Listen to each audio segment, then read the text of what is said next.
On December 16th, 2023, alpha level supporters of Pantheon Rise of the Fallen, the in-development MMORPG by Visionary Realms, will get their first chance to experience the current state of the game. In a 24-hour testing session that begins at 10 a.m. Pacific, the servers will open up to thousands of players that, up until this point, have never been able to log into the game. Pantheon continues to be in a pre-alpha state of development, so this isn't alpha testing, just to be clear. But it's hard not to think that this may be a prelude to things to come in 2024.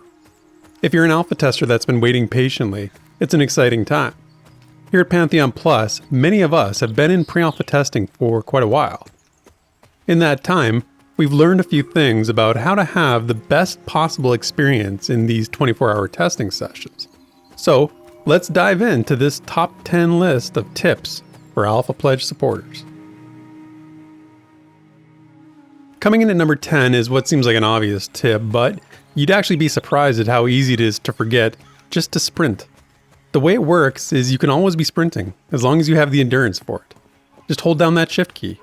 And it's a matter of being mindful of not exhausting yourself by completely draining your endurance, because if you do that, you have to wait for the exhausted state which you'll enter to pass, and it's kind of annoying. But if you do it right, you'll be continually improving your sprinting skill, making your endurance actually drain slower, so it's worth practicing early and often. And mark my words, after you experience this, you'll find yourself holding down the shift key in other games. When you first set foot in the game world, you'll probably just start running around to get your bearings. We're kind of conditioned to see environmental objects in games as things to go around or as blockers, but you need to put this mindset on pause. The world has been designed with verticality in mind, so if you see something, you can probably climb it. The thing is, you'll need to judge your endurance carefully, or you'll fall and die. But secrets lie in many hidden places, a lot of which are only accessible from climbing and exploring. It's one of the things that sets Pantheon apart right now, so they lean into it. So go out there and get your climb on. And on a related note, make sure you're also turning your gaze skyward both in and out of dungeons. This is especially true in dungeons, where there are little ledges and places you can climb to with your group that are safe, or entrances to other areas of the dungeon you can't otherwise get to. It's easy to just stay on the horizontal plane with your vision, but you'll be missing out on some of the immersion that the world offers. This one is short, simple, and easy. You're going to start with a lantern belt on your character. All you have to do is not pawn it for some quick cash. Trust me. The dark is real in this testing environment, and that belt is your only light source if you're a melee type. Casters do get a light spell a bit later, but you won't want to be blind as a bat until then. And night does change things in the game. Different mobs can spawn, undead get some buffs, so it's dangerous out there, so hang on to that light belt. You've only got 24 hours, alpha testers, but you're going to want to have a general sense of direction because there is no in-game map. To help you out, there are some awesome player-made maps that are linked in the comments that I think have been invaluable as a reference. The single zone you'll have, at least at the time of this video, is massive, and it's unlikely you'll see the entirety of it in your session unless that is what you set out to do specifically. If you get into a tough spot, typing /stuck will get you to safety, but you can only do this once per hour last I checked. But really, just explore, ask for directions, and lean on the community for help.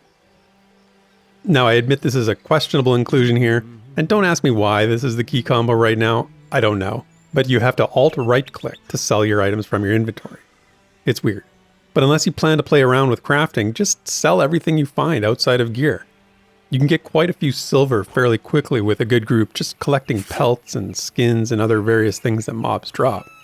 There's a few things like snake poison glands that actually sell for quite a bit more than the others do, so keep an eye out for those, and you'll get rich fairly quickly.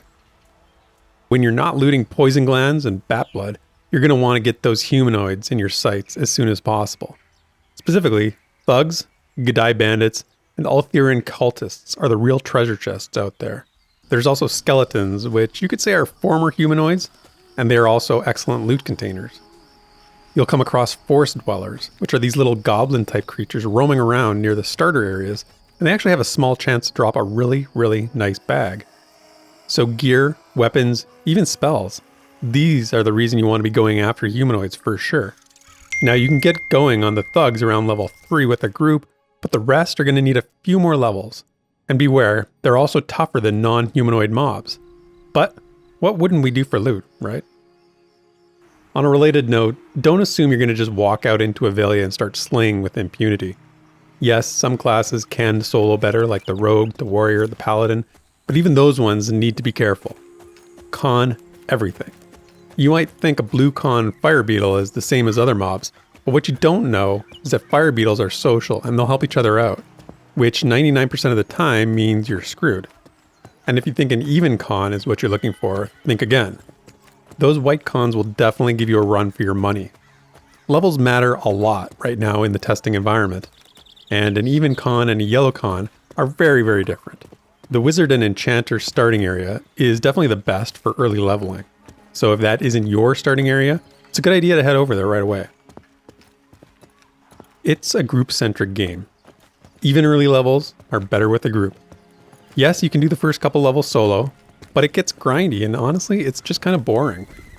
After that, it's really tough sledding without at least a partial group. Duoing actually works fairly well early on. Basically, plan ahead and get a group from the start. There's looking for group and looking for more tools in the game, but you only have 24 hours. You don't want to spend the first 2 trying to get a group together. If you can't get one ahead of time, group up as soon as possible. The levels will start to come quickly once you're rolling with your group, and I would recommend using voice. You can join our Discord for some voice chat channels, if possible. At one point, you may just be cruising around Avelia, checking out the different buildings, the NPCs, whatever. You may come across a farm. You'll likely see some stables and horses and a large open area with some chickens running around.